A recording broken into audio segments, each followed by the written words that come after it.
किसानों के लिए आज नई नई तकनीकों के जरिए खेती के तरीकों को आगे बढ़ाने का काम किया जा रहा है। इस बीच आज हम आपको बताने जा रहे हैं इंटीग्रेटेड फार्मिंग सिस्टम यानी सामयिक खेती के बारे में। जानेंगे पूसा के head of agronomy Raj Singh ji से कि क्या है इंटीग्रेटेड फार्मिंग सिस्टम, जिसे सामयिक खेती के नाम से भी जाना जा रहा है।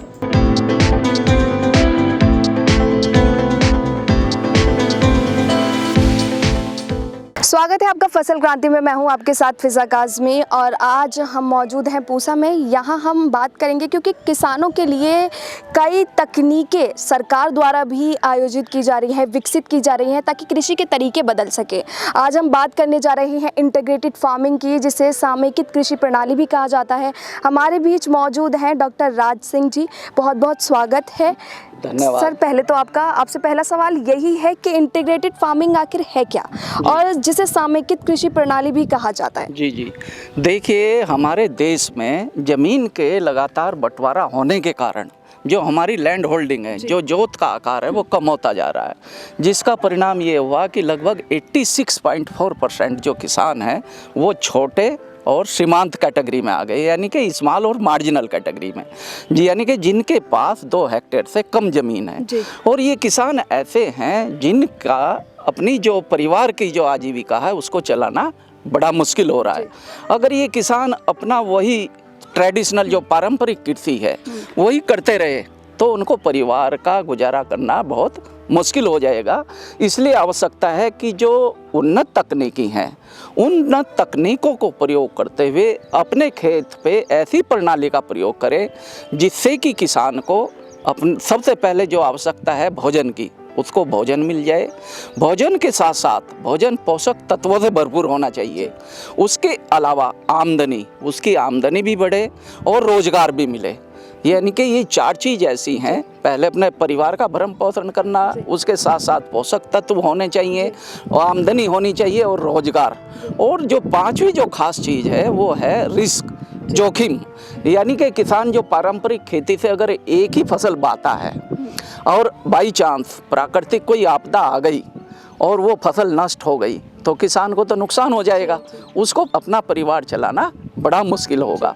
तो ये जो इंटीग्रेटेड फार्मिंग सिस्टम पद्धति है, इसमें हम इन सभी बातों को ध्यान में रखते हुए जो अलग अलग तरह के जो एंटरप्राइजेज हैं, जो घटक हैं कृषि के, उनको हम यहाँ पर एक मॉडल में सबको समन्वित करके इस पे अध्ययन कर रहे हैं।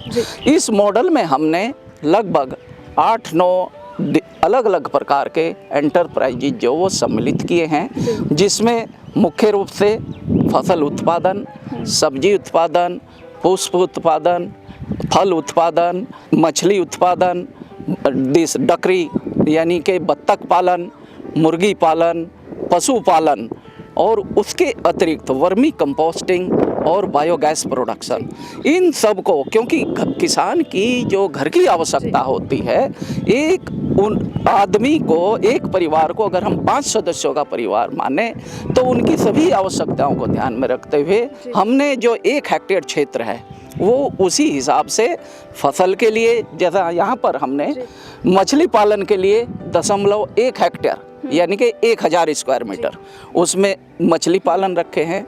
लगभग जो 0.7 हेक्टेयर है, जो 7000 स्क्वायर मीटर है, उसमें हम फसल ले रहे हैं, सब्जी फल ये ले रहे हैं। इसके अलावा कुछ क्षेत्र हमने डेयरी के लिए, कुछ हमने डकरी के लिए, वर्मी कंपोस्ट और जो बायोगैस प्रोडक्शन है, इन कंपोनेंट्स को रखा हुआ है। तो कहने का मतलब ये है कि किसान अपनी एक ही पारंपरिक फसल को ना बोकर यदि विभिन्न घटकों को इनको सम्मिलित करके उगाए तो किसान की एक साल में सबसे ज़्यादा जो आमदनी होगी, दूसरे उसको पूरे साल आमदनी मिलती रहेगी, क्योंकि इसमें एक घटक अगर पूरा होता है तो दूसरे से कुछ ना कुछ आमदनी शुरू हो जाती है।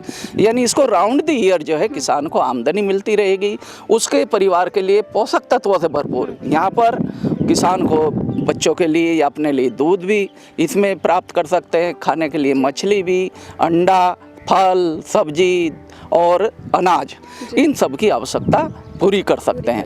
तो इन्हीं सब बातों को ध्यान में रखते हुए ये इंटीग्रेटेड फार्मिंग सिस्टम मॉडल हमने 1 हेक्टेयर क्षेत्र में जो अपने छोटे किसान हैं उनके लिए डेवलप किया है। एग्रोनॉमी हेड हमारे साथ हैं डॉक्टर राज सिंह जी, जो हमें बेहतरीन जानकारी दे रहे हैं इंटीग्रेटेड फार्मिंग को लेकर। लेकिन किसानों के लिए समस्या ये भी है कि उन्हें पर्याप्त जानकारी नहीं है कि वो किस तरीके से इंटीग्रेटेड फार्मिंग कर सकते हैं, कितनी ज़मीन की आवश्यकता उन्हें होगी, ये भी हम सर से जान लेते हैं। देखिए, ये आपका बहुत ही अच्छा प्रश्न है। किसान भाई अभी भी ज़्यादातर किसान भाई अपनी पारंपरिक विधियों से ही खेती कर रहे हैं। अगर किसान भाई उन्नत तकनीकों का समावेश करके खेती करें तो जो अभी वर्तमान में जो किसान भाइयों की आमदनी है हमारे देश में, वह लगभग 95,000 से 1 लाख रुपए है प्रति जॉब। अगर किसान भाई उन्नत तकनीकों का प्रयोग करें, जैसा हमने यहाँ पर 1 हेक्टेयर के मॉडल जो ये डेवलप किया है, इसमें हमने लगभग 3,94,000 तक एज ए शुद्ध आय प्रति वर्ष प्राप्त की है। तो किसान भाइयों का जहाँ तक जानकारी का विषय है, क्योंकि किसान भाइयों को अगर किसी भी प्रकार की एकीकृत या इंटीग्रेटेड फार्मिंग सिस्टम के बारे में जानकारी लेनी है तो किसान भाई भारतीय कृषि अनुसंधान संस्थान के सस्य विज्ञान संभाग में जो इंटीग्रेटेड फार्मिंग सिस्टम मॉडल है, यहाँ पर आकर कभी भी ऑफिस टाइम में आकर विजिट कर सकते हैं। अगर किसान भाइयों को किसी भी प्रकार की जानकारी लेनी है तो फ़ोन के द्वारा भी जानकारी प्राप्त कर सकते हैं। और अगर कोई लेख, क्योंकि हमने यहाँ पर फोल्डर भी छापे हुए हैं और अन्य लेख भी हैं, तो इससे संबंधित जानकारी हम किसानों भाइयों को लेखों के द्वारा भी देते हैं। और उसके अलावा जो प्रसारण के दूसरे माध्यम हैं, जैसे आप टीवी है या रेडियो है, इनमें भी टॉक देकर किसान भाइयों को जानकारी प्रदान करते हैं। सर, अगर हम लाभ की बात करें, क्योंकि फार्मिंग तो किसान कर ही रहे हैं, लेकिन इंटीग्रेटेड फार्मिंग जो है उससे किसानों को क्या फ़ायदा होगा? क्योंकि किसान अपनी जो पहले से खेती, मान लेते हैं कि वो 50 साल से, पिछले 30 साल से एक फार्मिंग को कर रहा है, लेकिन एकदम से चेंज आना कहीं उसके लिए रिस्क भी साबित हो सकता है। नहीं, ये सबसे बड़ी जो इसमें खूबी है फार्मिंग सिस्टम में, इसमें यही है कि हमको सबसे पहले रिस्क को बचाना है। क्योंकि जो किसान भाई, जैसे आप जाएं पश्चिमी उत्तर प्रदेश में, तो ज़्यादातर किसान भाई गन्ने की खेती कर रहे हैं। 90% से अधिक क्षेत्र में गन्ने की खेती कर रहे हैं। वो तो अच्छा है कि सरकार जो सरकारी मिल या प्राइवेट मिल उसकी खरीद कर लेते हैं। अगर खरीद ना हो समय से तो उसका मार्केटिंग बड़ा मुश्किल हो जाएगा और किसान भाइयों की आमदनी पे एक प्रश्न चिन्ह लग जाएगा। लेकिन जो इंटीग्रेटेड फार्मिंग सिस्टम पद्धति है, इसमें हम विभिन्न प्रकार के घटक सम्मिलित करते हैं। तो इसमें किसान भाई अपने परिवार की आवश्यकता तो पूरी करेगा ही, उसके साथ साथ इसमें क्योंकि हम यहाँ पर सब्जियों का समावेश करते हैं, फल, मुर्गी, मछली और बत्तख और डेयरी, तो इनके उत्पाद को आसानी से बाज़ार में किसान भाई बेच भी सकते हैं और अपने परिवार के लिए प्रयोग भी कर सकते हैं। इसलिए इनके मार्केटिंग में कोई समस्या नहीं है और पूरे साल जो है किसान भाई इनकी बाज़ार में बेचकर इनके द्वारा अधिक से अधिक आमदनी प्राप्त कर सकते हैं। गन्ना की फसल मान लिया एक उदाहरण के तौर पर, लगभग 8-9 महीने में एक बार ही आती है। पूरे साल जो है किसान भाई को पैसा नहीं मिलता, लेकिन यहाँ ऐसे घटक सम्मिलित हैं कि किसान को डेली आमदनी मिलती है और उसके साथ साथ अपने परिवार की आवश्यकता को भी इससे पूरी कर सकते हैं। किसान इंटीग्रेटेड फार्मिंग के लिए किस तरह की खेती को चुन सकते हैं? क्योंकि किसान परिवार हैं, उन्हें इस बात का अंदाज़ा नहीं होता कि कौन सी फार्मिंग उनके लिए बेस्ट होगी या अच्छी रहेगी। देखिए, जो इंटीग्रेटेड फार्मिंग सिस्टम है, इसमें जो एक परिवार होता है उसको पहले अपने घर की आवश्यकताओं को ध्यान में रखना चाहिए और घर के लिए, अपने परिवार को खिलाने के लिए उसको अनाज की भी आवश्यकता होती है। उसको दाल, तेल, फल, सब्जी, दूध, इन सब चीज़ों की आवश्यकता होती है। तो इनको ध्यान में रखते हुए हम यहाँ पर अनाज वाली फसलें भी उगाते हैं, दलहन फसलें भी उगाते हैं, तिलहन फसलें भी उगाते हैं और सब्जी वाली फसलें भी। जैसा ये फसल है, ये फसल लोबिया है। ये फसल की जो बुआई है हमने अप्रैल के महीने में की थी, जबकि समर सीजन में ज़्यादातर किसान भाइयों की जो ज़मीन है वो खाली रहती है। लेकिन हमने इस फसल के द्वारा अगर इसकी प्रति हेक्टेयर उपज लें, जो फली की उपज होती है वो लगभग 50 से 60 क्विंटल प्रति हेक्टेयर जो इसकी उपज आ जाती है। उनको बेच के किसान भाई अधिक आमदनी भी ले सकते हैं और इसके अतिरिक्त अपने परिवार के लिए सब्जी की आवश्यकता पूरी कर सकते हैं। इसका एक और फ़ायदा है कि इससे हरा चारा बहुत अच्छा मिलता है, क्योंकि ये दलहन फसल है। इस चारा इसका न्यूट्रिटिव होता है, पोषक तत्वों से भरपूर होता है, वह पशुओं के लिए बहुत अच्छा होता है। इसके अलावा लोबिया की दलहनी फसल होने के कारण भूमि की उर्वरा शक्ति में जो इस सुधार होता है, क्योंकि इसकी जड़ों में गांठें होती हैं और उन गांठों के द्वारा जो वातावरण की नाइट्रोजन है उसको फिक्स करती है। तो यहाँ पर मेरा कहने का मतलब ये है कि किसान भाई सबसे पहले फसलों का चयन करते हुए अपने परिवार की आवश्यकता को ध्यान में रखें। उसके अलावा उस क्षेत्र में जो बाज़ार में जो मांग है, डिमांड है, उन फसलों को उगाएं, जिससे कि जो उत्पाद बचे उसको बेच के वो अधिक से अधिक आमदनी प्राप्त कर सके। और उसके साथ साथ जो अनाज वाली फसलें हैं, जैसे इस मॉडल में हम तीनों सीजन यानी कि समर सीजन, जायद, खरीफ और रबी, तीनों सीजन में हम फसल लेते हैं। जायद में हम मक्का भी लेते हैं, खरीफ में यहाँ पर धान, अरहर, दलहन के लिए अरहर, ये फसलें लेते हैं। रबी में गेहूँ और चना और जो मसूर है ये सब फसल, और दूसरी सब्जी वाली जो फसल है इसके साथ साथ वो भी लेते हैं। तो कहने का मतलब ये है कि किसान को पहले अपनी घर की आवश्यकता को ध्यान में रखे और आवश्यकता के साथ साथ पोषक तत्वों से भरपूर जो उसके परिवार को जो भोजन मिले, उसमें दलहन भी हो, तिलहन भी हो, सब्जी भी हो और अनाज वाले भी हो। इन सभी को ध्यान में रखते हुए हमने इस इंटीग्रेटेड फार्मिंग सिस्टम में एक प्रोग्राम बनाया हुआ है कि किसान भाई 1 हेक्टेयर में कितने एरिया में किस फसल को ले सकते हैं और कितने एरिया में किस सीजन में किस फसल को ले सकते हैं। इंटीग्रेटेड फार्मिंग की सर अगर बात करें तो पर्यावरण के लिए ये फार्मिंग, इस तरह की खेती कितनी फ़ायदेमंद हो रही है या आने वाले समय में इसका क्या प्रभाव पड़ेगा?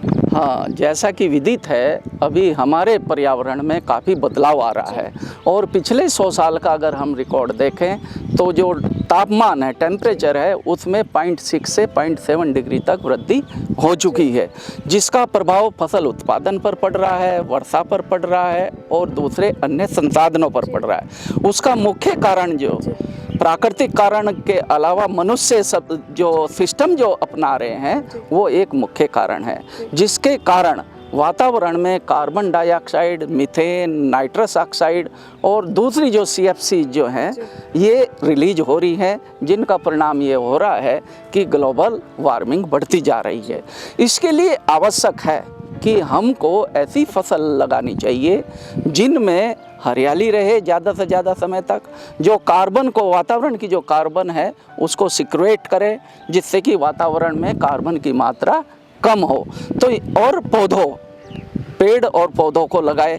तो इंटीग्रेटेड फार्मिंग सिस्टम में हम यहाँ पर ऐसी सभी तरह की फसल लगा रहे हैं, फलदार पेड़ भी हैं और पूरे साल में यानी कि समर सीजन में भी फसलें लगाते हैं, खरीफ में भी, रबी में भी।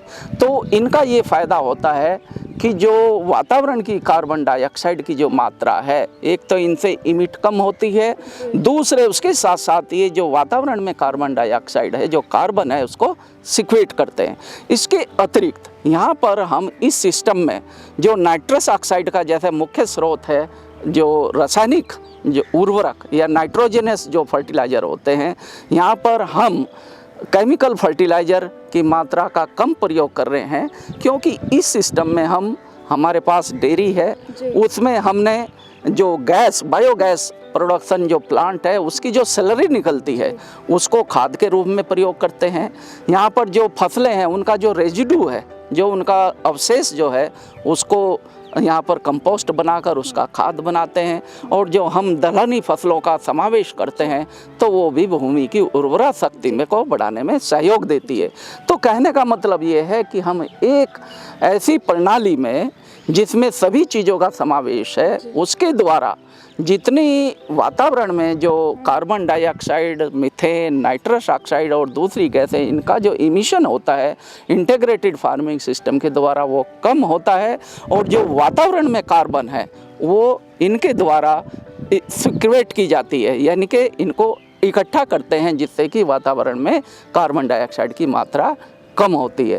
तो जलवायु परिवर्तन में यानी कि ग्लोबल वार्मिंग में इंटीग्रेटेड फार्मिंग सिस्टम का बहुत ही बड़ा रोल है। जी, अगर सर हम किसानों की समस्याओं की बात करें, इंटीग्रेटेड फार्मिंग के लिए किसानों को किन समस्याओं का सामना करना पड़ सकता है या उनको किन बातों का ध्यान खास तौर पर रखना चाहिए?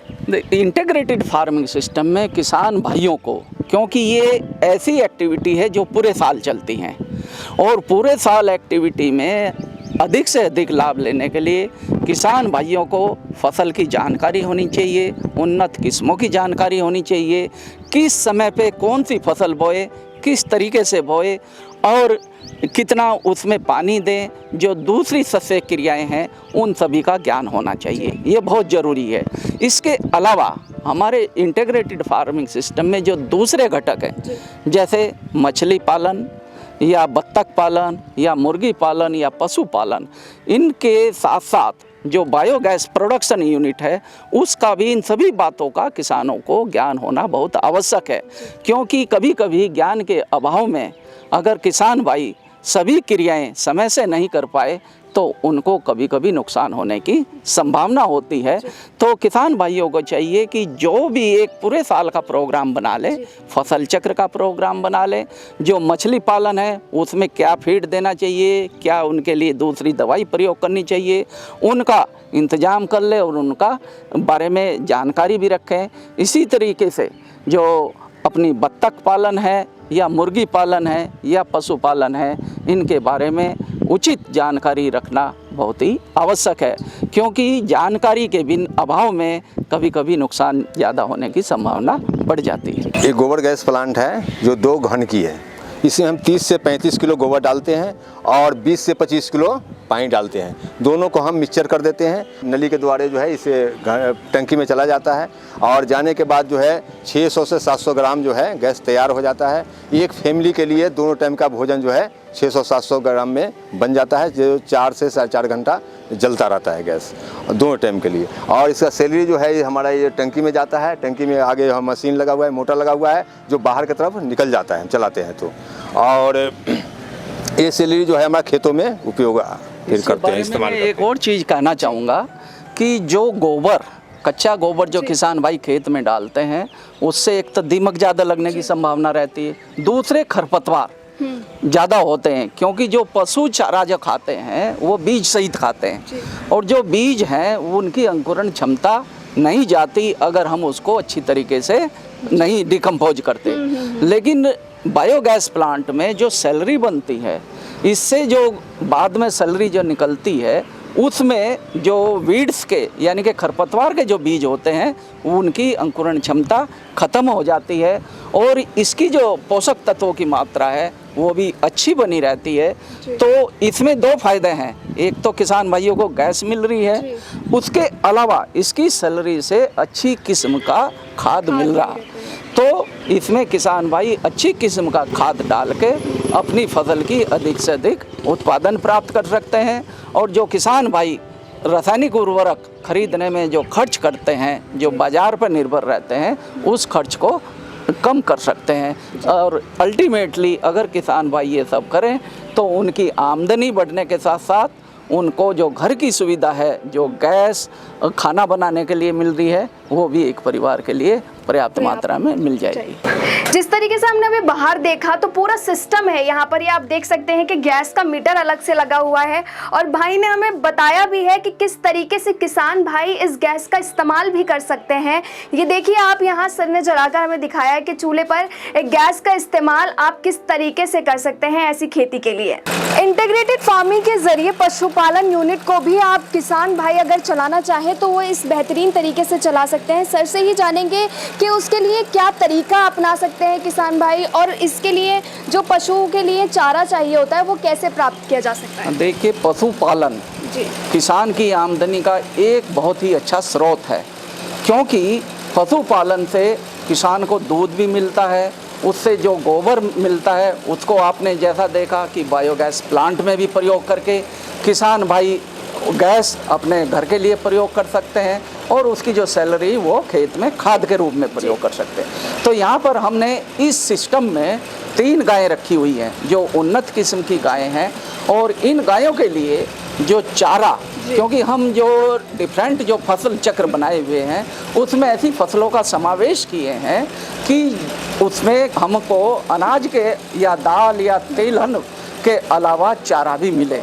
और ये चारा सूखा भी है, हरा चारा भी है। जैसे आप देखें गेहूं का भूसा, यहाँ पर हमने जो गेहूं उत्पादन किया था उसका भूसा है। तो इस क्षेत्र से 1 हेक्टेयर क्षेत्र से जो हमने प्लानिंग की हुई है फसल उत्पादन की, उसके द्वारा किसान भाई अपने पशुओं के लिए चारे की आवश्यकता पूरी कर सकते हैं और आवश्यकता पूरी करने के अलावा जो पशुपालन है उससे से अधिक आमदनी प्राप्त कर सकते हैं। सर, वर्मी कंपोस्ट की महत्वता क्या है, ये कितना लाभदायक है किसानों के लिए, ये भी आप हमें बताएं। देखिए, किसान के जो घर में जो सब्जी जो वेस्ट होता है वो वर्मी कंपोस्ट में प्रयोग कर सकते हैं। जो सब्जी जो उत्पादन करते हैं उसका जो डंठल या दूसरे जो अवशेष हैं उनको वर्मी कंपोस्ट बनाने में, गोबर की खाद मिला के वर्मी कंपोस्ट बनाने में ये प्रयोग किया जाता है।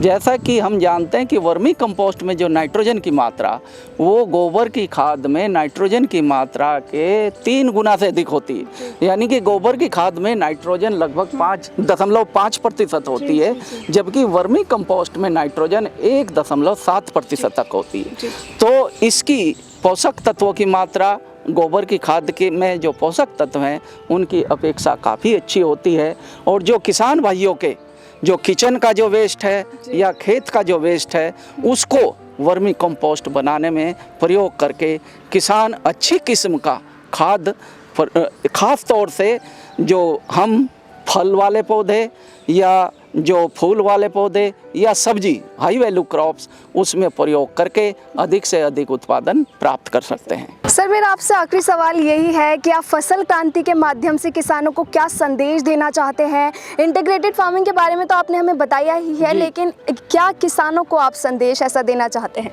मैं किसान भाइयों को यही कहना चाहूँगा, क्योंकि आज अगर हम देखते हैं तो अधिकतर किसान भाइयों की आर्थिक स्थिति बहुत ही खराब है, क्योंकि महंगाई अधिक है, उनको अपनी आजीविका चलाना बहुत ही मुश्किल है।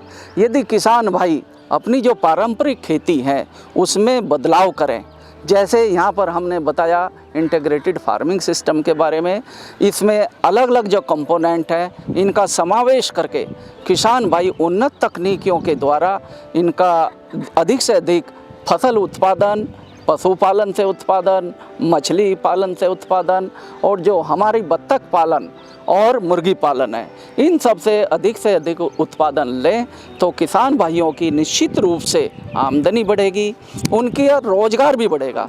यहाँ पर हमने पाया है कि 1 हेक्टेयर में लगभग 640 मैंडेज प्रति वर्ष जो है किसान को रोजगार मिल जाता है। लगभग 3,94,000 जो शुद्ध आय के रूप में 1 साल में किसान को मिल जाता है।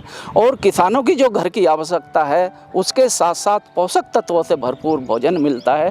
तो मेरा किसान भाइयों से यही आग्रह है कि आप अपनी जो पारंपरिक कृषि है उसको छोड़ के आप एकीकृत कृषि प्रणाली अपनाइए। इसमें आपकी घर की सभी आवश्यकताओं के अतिरिक्त आपको जो अधिक उत्पाद है उसको बाज़ार में बेचकर आमदनी में बढ़ावा मिलेगा और रोज़गार के भी अधिक चांस होंगे और उसके साथ साथ आमदनी पूरे साल मिलती रहेगी।